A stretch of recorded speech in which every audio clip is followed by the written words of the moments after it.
আমার বোন কেন আমাদের কান্না কান্না চোখ করে তাকায় আছে। আমার বোনকে নিয়ে কই কই গেলাম, কি কি খাওয়ালাম, মাদেরকে কই কই নিলাম, সব থাকবে এই ভিডিওতে। আশা করি না টেনে ফুল ভিডিওটা দেখবেন।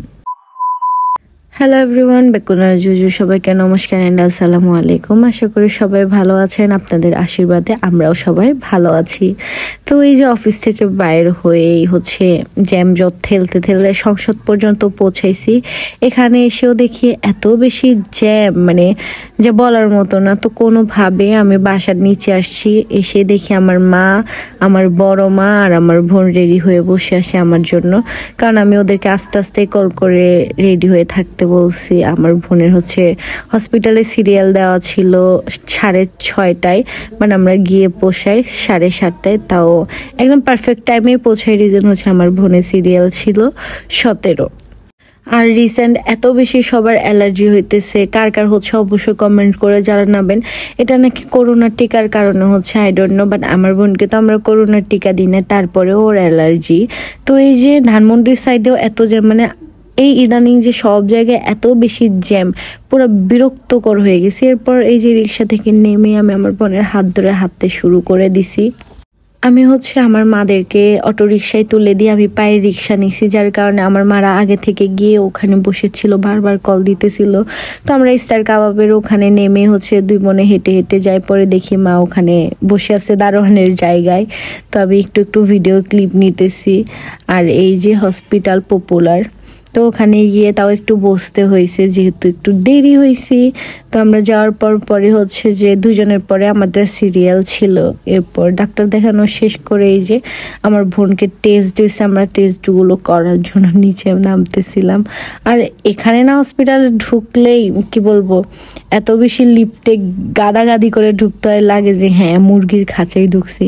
আর এদিকে আমি ছোট ছোট ক্লিপ নিতেছিলাম। এই যে দেখেন গাইস, আর রিসেন্ট একটা কি হয়েছে, লিফটে উঠলে কেন জানি মাথা ব্যথা করে। তো এই যে টেস্ট করতে যাচ্ছে, আর আমার বোন তো কি বলবো, কান্না কান্না চোখ করে আমার দিকে তাকাইতেছিল। আমি বলছি আমার মাকে একটু দূরে গিয়ে বসতে, কারণ আমার মাকে দেখলে আরো বেশি কান্না করবে ও। আর আমি যে ওকে ভিডিও করতেছি আমার বোন জানে না। ইভেন্ট ওখানে যে নার্স আমার বোনকে টেস্ট করবে, ও যে ভিডিও না করতে বলছে। সবচেয়ে ইন্টারেস্টিং বিষয় হলো, আমি ভিডিও করতে জানলে আমার বোন কান্না করতো না, এটার জন্য আমি ভিডিও করছি। আর এদিকে বারবার নার্সগুলো এসে নার্সগুলো যে দিক দিয়ে ঢুকে আমি ওই জায়গায় দাঁড়াইছিলাম, বারবার ওরা নড়তে বলতেছিল। আমি ঘুরে ঘুরে গিয়ে ভিডিও করতেছিলাম, এমনভাবে হাতে মোবাইলটা রাখছি যাতে কেউ বুঝতে না পারে যে আমি ভিডিও করতেছি। এখানে না, টু বি অনেস্ট, আমি 2 দিন আগে টেস্ট করাইতে গেছি। আমার হাতে এখনো মেবি ছিদ্রটা আছে লাল করে। তো অনেক বেশি ভয় লাগে, আতঙ্ক লাগে, কিন্তু এতটাও ব্যথা লাগে না যতটা না ব্যথা লাগবে মনে হয়। তো আমার বোনের টেস্ট শেষ করে যে আমরা বাইর হয়ে, মারা কেএফসিতে যাবে না বলছে, যার কারণে মাকে আর বড় মাকে আমরা রিক্সায় তুলে দিই। আর আমি আর আমার বোন রিক্সায় করে ধানমন্ডি 7 নাকি কতটে কেএফসিটা ওখানে যাই। তো এই যে রাস্তা পার হয়ে কেএফসির ওই পারে পার হয়েছি। আর এখানে এই যে বেলুনগুলো দেখতেছেন না, আমার এত লোভ লাগে। আর আমি প্রত্যেকবার গেলে কিনি, আজকে কিনি নাই। রিজন আমার বোন কিনতে চায় নাই। তো এই যে আজকে কেএফসিতে এত বেশি ভিড় ছিল, লাগতেছিল যে কেএফসিতে ফ্রিতে খাবার দিতেছে। দাদু কবরস্থান থেকে উঠে এসে সবাইকে ফ্রিতে খাবার দিতেছে। আমরা অনাথ বাচ্চা, এমন ফিল হইতেছিল। এত বেশি ক্রাউড ছিল যা বলার মতো না। ওই যে সামনে দেখতেছেন রাহি, যে তুই আফ্রিদির সাথে থাকে যে ওই ভাই, ওর গার্লফ্রেন্ড ওর থেকে লম্বা। আমার দেখে এত হাসি বসছে বাই দা ওয়ে। তো এই যে আমরা ভিতরে ঢুকে একটা টেবিল সিলেক্ট করে বসে যাই। বাইরে যেখানে ক্রাউড ছিল আমরা ওখানে না বসে ভিতরে আরেকটা জায়গা ছিল খালি, ওখানে বসি। তো আমার মতো কার কার কেএফসি খেতে পছন্দ অবশ্যই কমেন্ট করে জানাবেন। এই যে আমার বোন তো কিউট করে কেএফসি খাচ্ছিল, কি বলবো। তো আমি ফ্রেন্ডশিপ বাকেটটা নিতে চাইছি, তারপর ভাবলাম যে না, আজকে অন্য কিছু ট্রাই করি। তারপর 1399 টাকার যে বাকেটটা ছিল ওইটা নিয়ে, ওখানে রাইস 4টা ছিল, বাট আমি রাইস জাস্ট একটা নিছি। বাট রাইসটা না একদম বিচ্ছিরি ছিল। আমার মতো কার কার কেএফসির রাইসটা বিচ্ছিরি লাগে অবশ্যই কমেন্ট করে জানাবেন।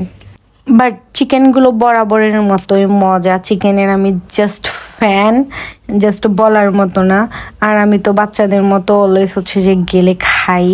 এই যে এত মজা করে খাইতেছি, নিজের ভিডিও ক্লিপ নিতেই না মজা লাগে, কারণ ক্যামেরাম্যান যেহেতু নাই, সো নিজের ভিডিও নিজে থেকেই করতে হয়। তো আমি আমার ব্যাগের ওখানে ক্যামেরা রেখে হচ্ছে আমার নিজের ক্লিপ নিজে নিতেছিলাম। এদিকে আমি আমার বোন গল্প করে করে খাইতেছি। আর আজকে আমি আমার বোনকে জিজ্ঞেস করছি ওই পিৎজা বার্গে যাবে নাকি কেএফসি খাবে নাকি বাফেটে যাবে। সো আমার বোন হচ্ছে আজকে কেএফসি সিলেক্ট করছে, যার জন্য কেএফসিতেই যাওয়া।